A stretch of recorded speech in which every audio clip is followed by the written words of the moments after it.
Види, баце, да ти кажам, после толкова лапанажа овие 5 години и пред тоа што лапах како градоначелник на Струмица, јас немам потреба да зимам апанажа. Апанажа е за селјациве, за тие што се аздисани, за тие што не знаат да го искористат својот мандат правилно. Се знае, у мандатот ти мораш да имаш стратегија. Секој ден да има по еден пациент кој што ќе дае по 1 евро за тебе, по 1 евро за бате и по 1 евро за црквата, значи па за мен. Пошто црквата не е признаена, бе.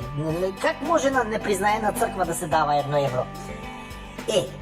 За тие апанажата, не е за мен. Јах имах лапанажа. Еве, Боки, он сака да сведочуе там на тоа апарато. Нека сведочуе на апарато, бе. Нека оди на кој сака апарат, на аспиратор, ако сакат, нека го стават, бе. На аспиратор нека го стават, ако сакат. Што е проблем? Ќе видиме како дише, как дише, може нема ни да дише за некое време. Не се знае, утре дено што носи. Денеска дишеш, утре не дишеш, за утре па дишеш, па не дишеш. Еми така. И он сакал да го стават тие А1 и тие педери толку пари изналапа, а сега ќе го стават Боки 13 на овак, на аспиратор. Не, другари, јас што сакам да ви кажам, мене апанажа после толку лапанажа не ми треба. Јас тие пари ќе ги посветам на некој друг, еве Таче нека ги земе. Видовте ли што е убав, бе? Леле, каков е личен, бе, като си ја личка е, леле.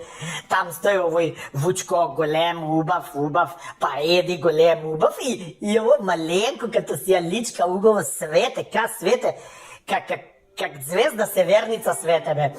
Немогуче е тоа как свете тој Таче, многу убаво дете. Јако ќе одберам. Това е одбрано. Не, оно е Бранко. На 15 септември, на 15 октомври, ня, трест ми се јајцата, трест ми се мадината. Шо направи, бе, он за 4 години, бе? Шо направи, бе? Он не знае ни лапанажа да направи, бе. Не знае ни да разпореди еврота, бе. И много троше за вискито, ја виски не пијам. Ја пијам само таа водата за корнишони, што е. Много убаво, С витамин. Слушам сега и джерманците ја исторале да нема снег. Сега на Дујче му предложам да купува од мене вода од краставици, оваа што не е сипана у корнишончината, и да сипаме тоа на место на снегот. И сите пари ќе останат. Тоа е лапанажа, тоа е вистинска лапанажа. А не снег ќе падне, сол ќе фрламе, она ќе трошеме. Нема што да трошеме. Така да знаете, јас се враќам во моите фирми, и сега струмичани знаат кај што е ред да дојдат, набацирака, да цунат ракичката, да речат кај си, бе, бате, Зотја, шо правеше там, имаш ли што да јадеш, шо да пиеш, имаш ли шо да облечеш, да ме малце да се сожалат на мене, малце да видам јас аир некој од нив. Не само од мене гледа аир, те дај ова, те дај она, те таа не вичкате, онаа не вичкате, тука ќе градам, тоа нема да платим, те субвенционирајме, те обвенционирајме. Нема више. Јас се вратим у Струмица, врте се листо, врте се, Таче ќе си свети од Скопје, убав е, куте си ја личка и така ќе правиме. Значи, јас пак работам за народот, не земам апанажа. Чао!